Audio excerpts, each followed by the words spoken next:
Hello guys, अभी जो हम वीडियो बनाने जा रहे हैं वो है BCOC 134 business mathematics and statistics, जिसकी फुल फॉर्म है।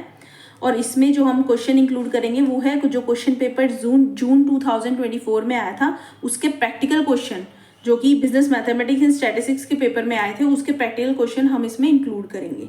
तो अब हम अपनी वीडियो स्टार्ट करते हैं। इसमें जो BCOC 134 में जो पहला प्रैक्टिकल क्वेश्चन था वो था क्वेश्चन नंबर 1 का first part. Construct a 3/4 matrix A is equal to AIJ whose element are given by AIJ is equal to I into J।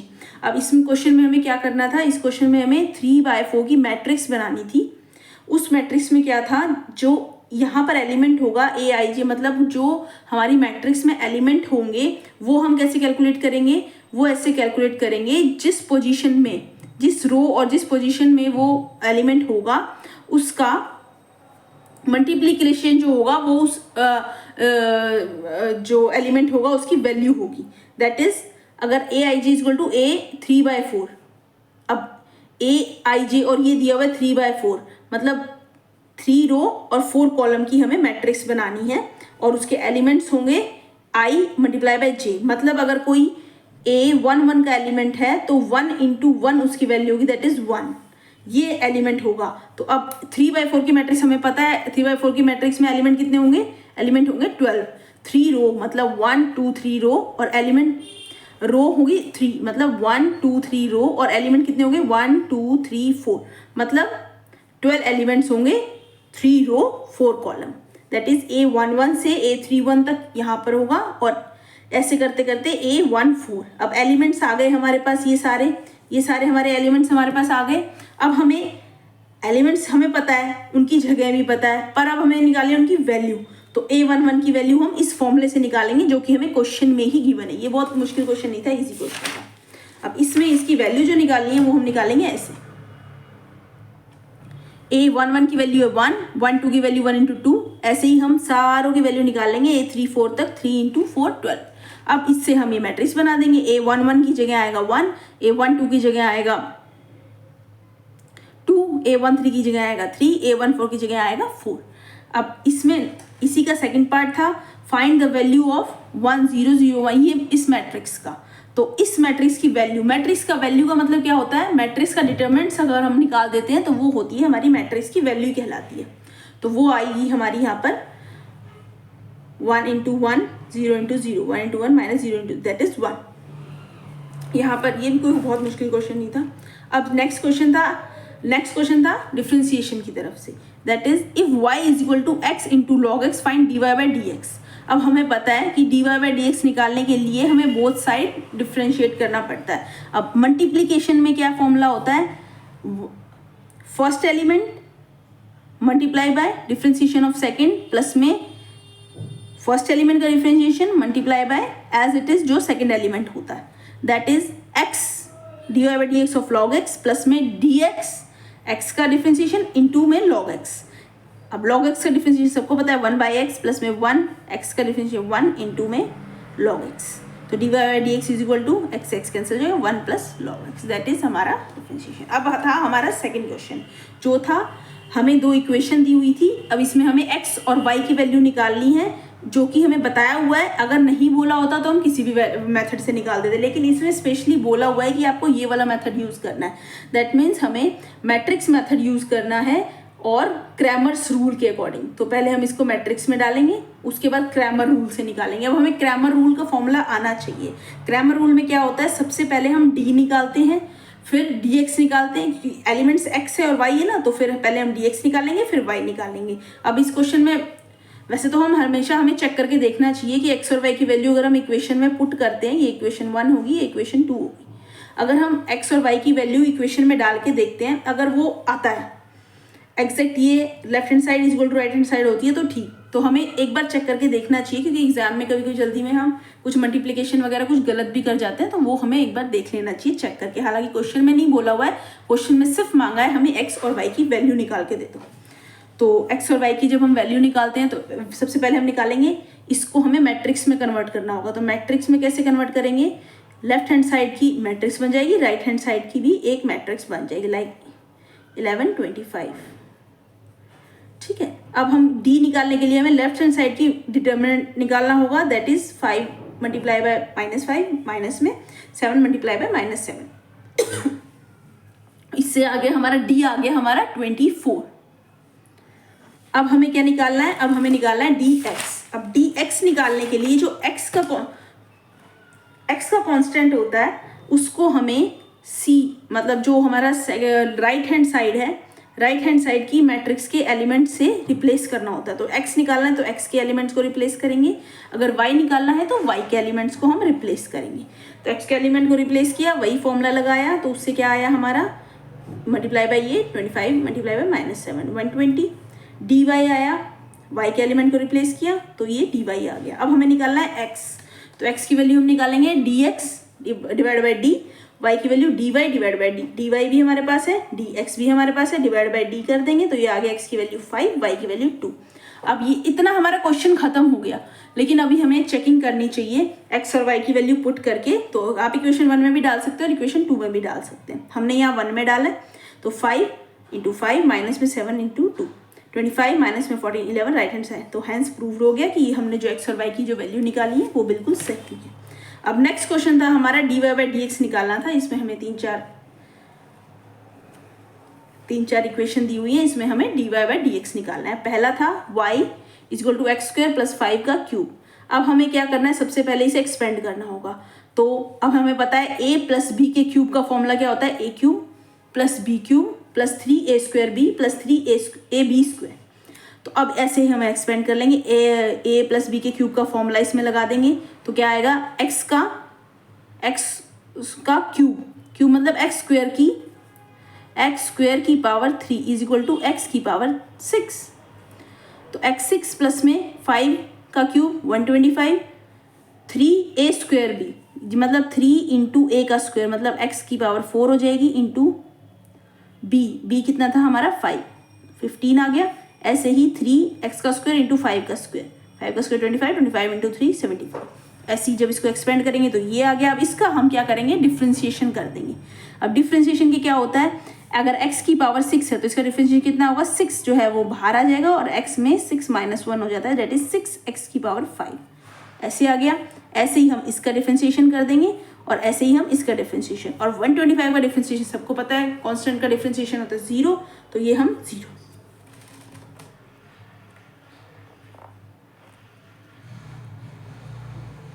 अब y में हमें क्या dy बाई dx निकालना होगा।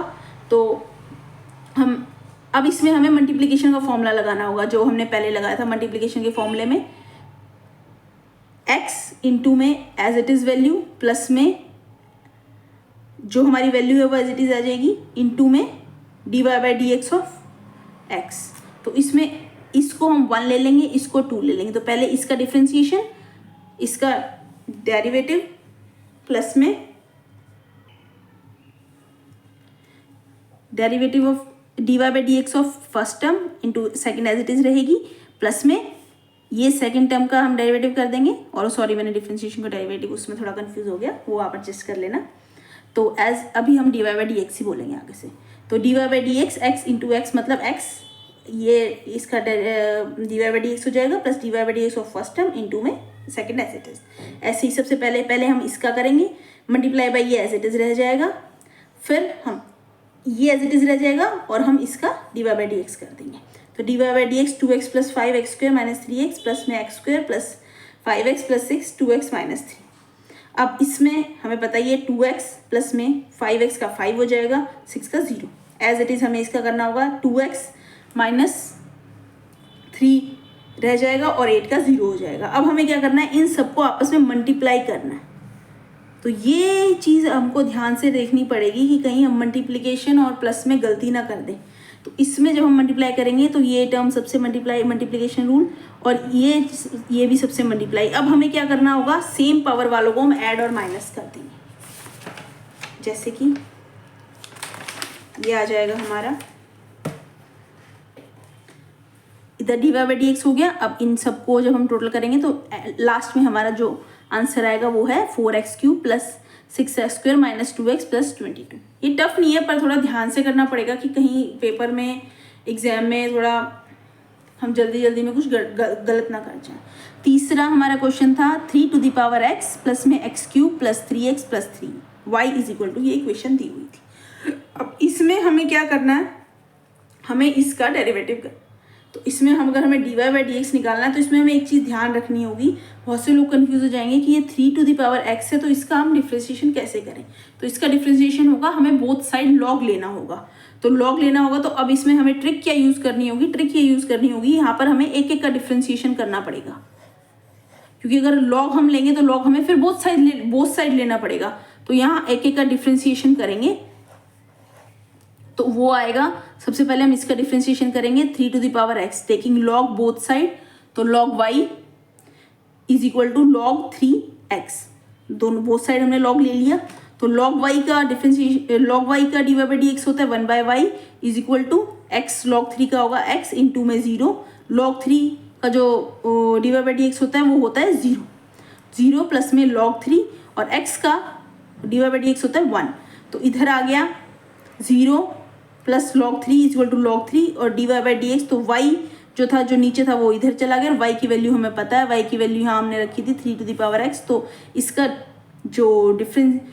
जो dy बाई डी एक्स होगा वो 3 to the power x log 3, और इन सब का हमें पता ही है, x³ का होता है 3x², 3x का होगा 3 का होगा 0, तो एज इट इज़ हम इसमें यहाँ पर लिख देंगे। बहुत टफ नहीं था पर थोड़ा सा ध्यान रखें, ट्रिकी क्वेश्चन तो ट्रिक लगा के हमें यूज़ करना होगा। तो ये आ गया 3 की पावर x log 3 प्लस में 3x² प्लस में 3। अब नेक्स्ट था हमारा y is equal to 4u³ and u की वैल्यू हमें ये दी हुई है 3x³ प्लस 5x प्लस 1। अब यहाँ हमें क्या करना है, यहाँ हम y का डेरिवेटिव करेंगे u के रेस्पेक्ट में और यहाँ u का डेरिवेटिव करेंगे x के रेस्पेक्ट में। तो यहाँ से मिलेगा dy बाई डी और यहाँ से मिलेगा du बाई dx। अब इन दोनों को अगर मल्टीप्लाई कर देंगे तो du से du कैंसिल हो जाए तो dy बाई dx हमें मिल जाएगा। तो अब हम डेरिवेटिव करेंगे, पहले dy by D 4 into 3 u², मतलब 4 इंटू में 3 बाहर आ जाएगा, u की पावर स्क्वायर u² रह जाएगा, तो डेट इज 12u², और इसका हो जाएगा 3 इंटू 3x² प्लस 5, 1 का तो 0 हो जाएगा। तो अब हमारे पास आ गया ये 12u² 9x² प्लस 5। हमें क्या चाहिए, इन दोनों को जब हम ऐड करेंगे मल्टीप्लाई करेंगे तो du से du कैंसिल हो जाएगा, तो ये आ गया 12u² 9x² plus 5, dy by dx आ गया हमारा ये। लेकिन हम यहाँ पर u की वैल्यू तो नहीं छोड़ सकते, तो u हमें गिवन है 3x³ प्लस 5x प्लस 1, तो ये हमें गिवन है 3x³ प्लस 5x प्लस 1, तो ये हम u की वैल्यू यहाँ रख देंगे। तो अब आगे चाहे तो इसे सॉल्व कर सकते हैं, पर वैसे ये क्वेश्चन सॉल्व हो गया, मार्क्स मिल जाएंगे। पर आगे भी चाहे इसको एक्सपेंड करना तो a प्लस बी प्लस सी का स्क्वायर वाला फॉर्मूला लगा के हम इसको आगे भी कर सकते हो। तो लेकिन dy बाई डी एक्स हमारा ये आ गया, u की वैल्यू हमने यहाँ पुट करी, तो ये हमारा dy बाई डी एक्स आ गया। अब आता है हमारा नेक्स्ट क्वेश्चन। इसमें दिया हुआ था हमें निकालना था FOG एंड GOF। अब ये क्वेश्चन जो होता है इसमें क्या होता है, पहले हमें fx जो दिया हुआ है उसमें हमें g की वैल्यू पुट करनी होती है और gx जो दिया हुआ है उसमें हमें fx की वैल्यू पुट करनी होती है। तो सबसे पहले हम FOG निकालेंगे, f ऑफ g, मतलब f में अगर gx की वैल्यू हम पुट करें तो gx मतलब x क्या गिवन है, gx का वैल्यू है x माइनस 1, और तो जहाँ पर भी x है वहाँ हम ये वाली वैल्यू पुट कर देंगे। तो जब हम पुट करेंगे तो सॉल्व करेंगे तो ये आ जाएगा हमारा 3x² माइनस 4x प्लस 2। तो जब हम x की वैल्यू fx में डालेंगे तो ये आ गया। अब इसको हमें सॉल्व करना होगा, सॉल्व करके आ जाएगा हमारा ये, तो ये आ गया हमारा FOG मतलब f ऑफ g। सेकंड हमें निकालना है g ऑफ f, तो यहीं इसका उल्टा कर देंगे, यहाँ g की वैल्यू में हम x की वैल्यू डालेंगे। तो जहाँ जहाँ पर x है वहाँ पर हमें x² प्लस 2 लिखेंगे। तो जैसे ही हम लिखेंगे ये सब एक्सपेंड होके ये आ जाएगा, ये आ जाएगा हमारा ये। दैट मीन्स हमें FOG भी मिल गया और g ऑफ f भी मिल गया। अब हमारा नेक्स्ट क्वेश्चन था, अब ये क्वेश्चन था, इस क्वेश्चन में क्या गिवन था, इसमें हमें निकालना था कंपाउंड इंटरेस्ट और जो हमारा अमाउंट होगा 2 साल बाद। अब ये बहुत ही ईजी क्वेश्चन था। अब इसमें हमें क्या करना है, आज की जो अमाउंट हमें गिवन है वो है, जो प्रिंसिपल अमाउंट है वो है 8000। 2 साल के लिए हमने किसी को दिया है। अब रेट ऑफ इंटरेस्ट क्या है 5%, 6%, जो कि कंपाउंड होगा। कंपाउंड मतलब अगर 1 साल के बाद जो वैल्यू पे इंटरेस्ट लगता है वो जो हमारी प्रिंसिपल वैल्यू होती है प्लस जो उसका 1 ईयर में इंटरेस्ट होता है उस पर सेकेंड हमारा इंटरेस्ट लगता है। तो इसमें हम क्या करेंगे, ये है हमारा 0 आज, ये ईयर 1 एंड और ये ईयर 2 एंड। तो यहाँ पर क्या होगा, आज हमारे पास 8000 है, 1 साल बाद कितने होंगे 5% इंटरेस्ट। तो ये हम निकाल लेंगे 8000 इंटू 5 डिवाइड बाई 100 400 इंटरेस्ट। तो यहाँ पर हमारी वैल्यू कितनी आ गई 8400। अब जो 6% इंटरेस्ट लगेगा वो लगेगा 8000 पर नहीं 8400 पे। तो 8400 into 6 divide by 100 that is 504। Second उसका इंटरेस्ट है 504। तो टोटल अमाउंट कितना हो गया 8904। तो हमारा जो अमाउंट आया वो 8904, कंपाउंड इंटरेस्ट आया 8904 माइनस 8000 दैट इज 904। अब नेक्स्ट क्वेश्चन जो आता है वो है हमारा, यहाँ पर हमें क्या निकालना है, क्वार्टाइल डेविएशन निकालना है, जिसमें एट डिस्ट्रीब्यूशन ऑफ 200 एम्प्लॉयज़, मतलब हमारी जो कंपनी है उसमें 200 एम्प्लॉयज़ हैं हमारी फर्म में। अब हमें उनके एज के हिसाब से उनका क्या निकालना है, क्वार्टाइल डेविएशन। तो सबसे पहले तो ये स्टैटिस्टिक्स का क्वेश्चन है, तो इसमें हमें आना क्या चाहिए, हमें सबसे पहले क्वार्टाइल डेविएशन का फॉर्मूला आना चाहिए, that is Q3 minus Q1 upon 2। तो इसमें हमें क्या करना होगा, हमें Q3 निकालना आना चाहिए, हमें Q1 निकालना आना चाहिए, तभी हम निकाल पाएंगे क्वार्टाइल डेविएशन। तो सबसे पहले हमें ये देखना है ये क्या दिया हुआ है, फ्रीक्वेंसी दी हुई है या क्यूमुलेटिव फ्रीक्वेंसी दी हुई है। अब यहाँ पर हमें क्या बोला है 200 एम्प्लॉयज़, और यहाँ पर लास्ट में क्या आ रहा है 200। दैट मीन्स ये देख के हमें समझना होगा कि ये जो हमें दी हुई है फ्रीक्वेंसी ये हमारी क्यूमुलेटिव फ्रीक्वेंसी है। तो क्यूमुलेटिव फ्रीक्वेंसी अगर गिवन है तो उससे हम फ्रीक्वेंसी निकाल लेंगे। फ्रीक्वेंसी कैसे निकालने हैं, 20 से 25 के बीच में कितने एम्प्लॉयज़ हैं 10, 25 से 30 के बीच में कितने एम्प्लॉयज़ हैं 25 माइनस 10, मतलब 25 माइनस 10 इज इक्वल टू 15। तो ऐसे ही हम निकाल लेंगे, तो हमें हर एज ग्रुप में कितने एम्प्लॉयज़ हैं वो पता लग जाएगी, जिसका टोटल होना चाहिए 200। तो वो हमने यहाँ निकाल लिया है। एज साइज ये हमें गिवन है, एज जो कि एज ए साइज काम करेगा। Number of employees cumulative frequency हमें गिवन है, इससे हम क्या निकालेंगे frequency. 25 minus 10, 75 minus 25, 130 minus 75, 200 minus 189, 11। समझ में आ गया।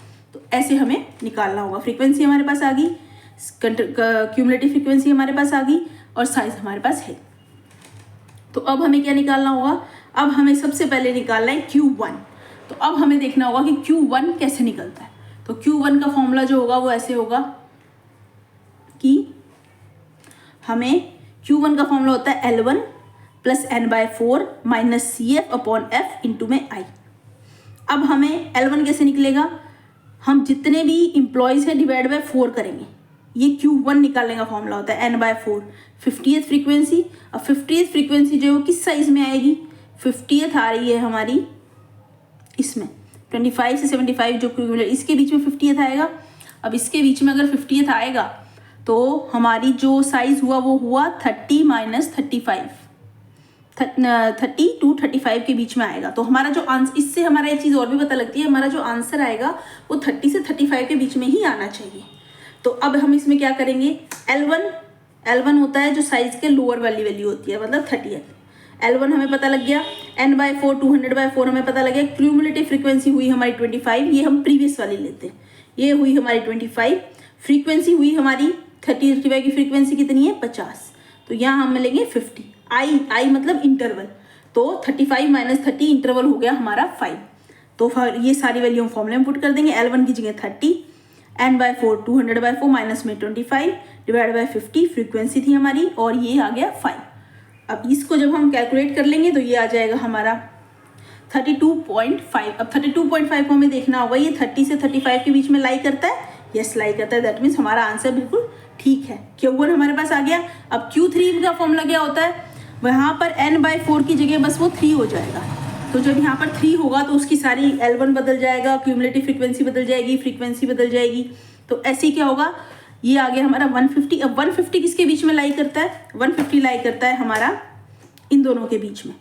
अब इन दोनों के बीच में लाई करता है तो मतलब जो उनकी साइज होगा वो 40 से 45। L1 आ गया हमारा 40, क्यूमुलेटिव फ्रीक्वेंसी 130, फ्रीक्वेंसी होगी हमारी 40।